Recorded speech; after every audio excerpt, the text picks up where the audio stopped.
Bonjour Madame Ziwani et bienvenue sur le plateau d'Affila Oden. Nous sommes très heureuses de vous accueillir aujourd'hui en tant que petite princesse. Donc nous sommes tout de même au premier sommet international sur la gouvernance. Donc comment définiriez-vous ce terme, gouvernance ?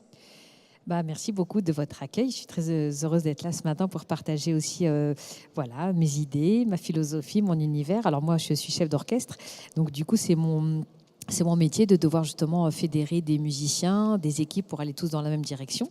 Et c'est vrai que je trouve que l'orchestre, c'est aussi un bel endroit pour pouvoir partager des valeurs, pour faire ensemble, pour aller tous dans la même direction. Alors certes, il y a parfois les violonistes qui sont plus sollicité et le joueur de triangle qui va peut-être être moins sollicité, mais en même temps c'est important que tout le monde ait le même engagement, la même conscience aussi de ce vers quoi on veut aller.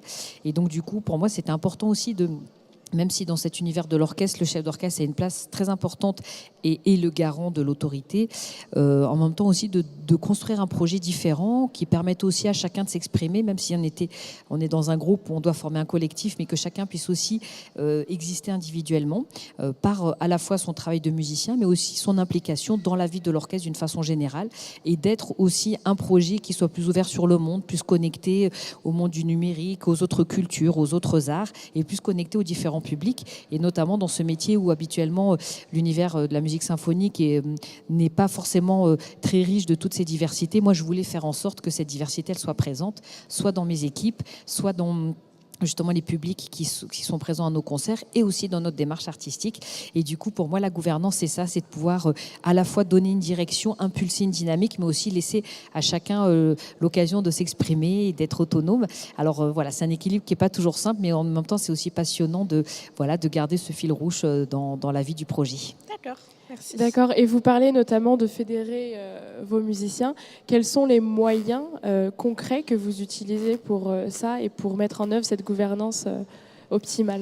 On a évidemment des temps de travail, des temps musicaux de travail, donc ça se fait en répétition, mais aussi pendant ces répétitions-là, l'idée c'est pas d'être toujours que dans la forme globale où c'est le chef d'orchestre qui lui conduit le travail, mais aussi en amont de ça, d'organiser justement des répétitions par groupe où justement chaque chef de pupitre et d'autres musiciens ont aussi également la possibilité de s'exprimer. Mais après, ça, c'est aussi à côté de ces temps musicaux où on est amené aussi à construire des projets ensemble, à avoir des moments d'échange participatif, et que les musiciens puissent également être partie prenante dans les décisions qu'on va être amené à prendre dans les orientations artistiques, dans les orientations pédagogiques, d'être présent également quand on est amené à représenter l'orchestre et que ça soit pas uniquement le chef d'orchestre Zaya Ziwani. Donc en fait, c'est dans toute cette vie autour, et puis de recruter aussi des musiciens qui n'ont pas une vision, qui n'ont en tout cas pas que une compétence technique et très utile par ailleurs bien sûr, mais qui ont également d'autres compétences qui vont être très riches dans le projet de l'orchestre. Et parfois on a vu une vision, en tout cas c'était un peu les habitudes et la culture du milieu musical, de penser en effet juste la technicité des gens, mais au contraire, moi j'ai besoin à la fois de leur technicité, mais aussi de leur engagement, de leurs idées, de leurs ressources, toutes celles qu'ils peuvent apporter. Et donc on a créé plein d'instances de réflexion, de participation, de création, et qui permettent aussi aux musiciens de construire le projet de l'orchestre. Et voilà, et je pense qu'un projet il est d'autant mieux porté qu'il est partagé par tous, et donc c'est aussi ces moments-là que j'essaye de créer pour leur donner une place. Donc vous appliquez une gouvernance participative. Tout à fait, une gouvernance participative, et puis aussi dans le cadre du projet de l'orchestre, de donner du sens à ce qu'on fait. Alors c'est vrai que c'est important de s'épanouir en tant qu'artiste sur scène, mais c'est aussi important de pouvoir faire en sorte que les publics puissent partager cette énergie, cette envie, que tous les publics puissent y accéder. Donc cette démarche de transmission, elle est importante. Cette démarche aussi de s'investir dans des territoires où habituellement la musique classique est peu présente, dans des lieux comme le milieu carcéral, le milieu hospitalier, où les personnes ne peuvent pas y avoir accès. Donc pour moi, c'est important aussi d'avoir à la fois une gouvernance participative, mais aussi des valeurs importantes qui portent le projet de l'orchestre et qui feront que les musiciens auront envie d'être là pour se faire plaisir aussi, mais surtout aussi pour porter ces valeurs-là. Et donc, c'est dans ce sens que... et je trouve que c'est aussi par ces valeurs-là qu'on arrive à développer chez eux une plus grande créativité, un plus grand engagement.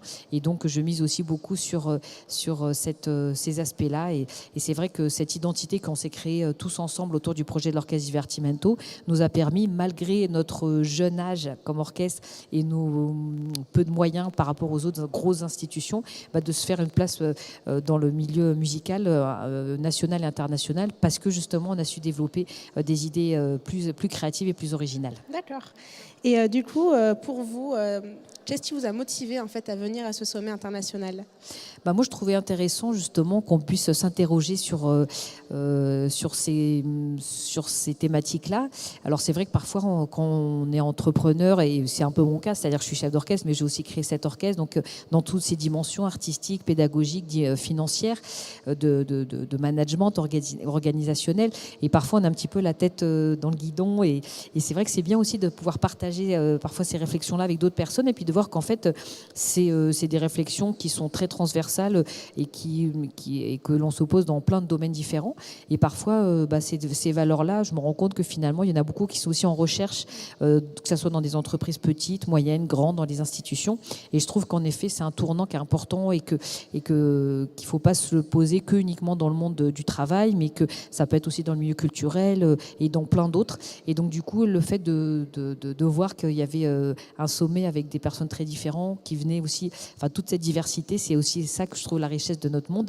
Et je trouvais important aussi qu'il y ait peut-être la parole aussi d'une personne du milieu de la culture. Et pour moi aussi, c'est très inspirant de venir aussi écouter d'autres personnes qui évoluent dans d'autres domaines.